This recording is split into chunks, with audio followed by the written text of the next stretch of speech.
ಗುರುಗಳೇ ನಮಸ್ತೆ. ನಮಸ್ಕಾರ. ಹೇಳಿ. ಈಗ ಡಿ ಬಾಸ್ ಕೆಲವೊಂದು ವಿಚಾರದಲ್ಲಿ ಈಗ ಜೈಲಿಗೆ ಹೋಗಿದ್ದಾರೆ. ಹೇಳಿ. ಈಗ ಅಭಿಮಾನಿಗಳಲ್ಲೊಂದು ಇದಿದೆ, ರಾಜಕೀಯಕ್ಕೆ ಬರ್ತಾರೆ ಅನ್ನೋದೊಂದು ಇದೆ. ಅವ್ರ ರಾಜಕೀಯ ಭವಿಷ್ಯ ಹೇಗಿದೆ? ಅಕಸ್ಮಾತ್ ರಾಜಕೀಯ ಬರ್ತಾರಾ?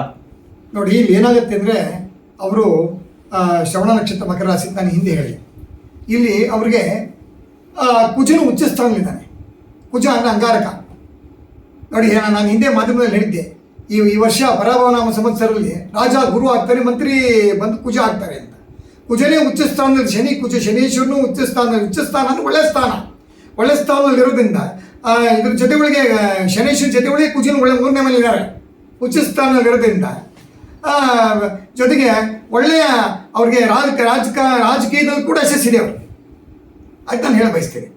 ಯಾಕೆಂದರೆ ಅವರು ಎಲ್ಲಿವರೆಗೂ ಅವ್ರಿಗೆ ರಾಜಕೀಯದ ಯಶಸ್ಸಿದೆ ಅಂತಂದರೆ, ಅವ್ರಿಗೆ ಸಪ್ತಮ ಭಾವಕ್ಕೆ ಹೋಗ್ತಾರೆ ಕುಜ. ಯಾವ ತಿಂಗಳಲ್ಲಿ? ಅವ್ರಿಗೆ ಹತ್ತತ್ರ ಇದರಲ್ಲಿ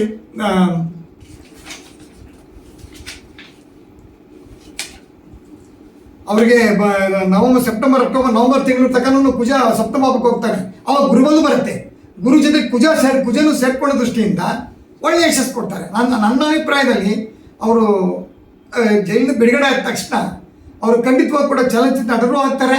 ರಾಜಕೀಯಕ್ಕೆ ಬರೋದ್ರಲ್ಲಿ ಸಂಶಯ ಇಲ್ಲ, ಮೊನ್ನೆ ಬರ್ತಾರೆ ಅಂತ ನಾನು ಹೇಳ್ಬೋದು. ಯಾಕೆಂದರೆ ಅವರಿಗೆ ಉಚ್ಚ ಸ್ಥಾನದಲ್ಲಿ ಕುಜ ಇದ್ದಾನೆ.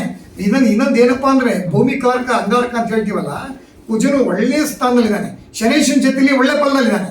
ನೆಕ್ಸ್ಟ್ ದೀಪಾವಳಿ, ದೀಪಾವಳಿ ನಂತರ ಗುರು ಜೊತೆ ಕುಜ ಸೇರ್ಕೋತಾನೆ. ಗುರುವಿನ ಗುರು ಉಚ್ಚ ಸ್ಥಾನ ಒಳ್ಳೆ ಸ್ಥಾನದಲ್ಲಿ ಗುರು ಬಂದರೆ ಆ ಗುರು ಜೊತೆ ಒಳಗೆ ಕುಜ ಇರ್ತಾರೆ.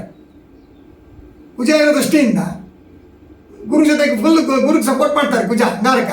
ಮೇಲಾಗಿ ಇವಾಗ ಈ ಸಂವತ್ಸರದಲ್ಲಿ ಮಂತ್ರಿ ಅವರೇ ಅಲ್ವಾ, ಖಂಡಿತವಾಗಿ ಬರೋದು ಅಭ್ಯಂತರ ಇಲ್ಲ, ಬರ್ತಾ ಅಂತ ನನ್ನ ಒಂದು ಜ್ಯೋತಿಷಾಸ್ತ್ರ ಹೇಳುತ್ತೆ.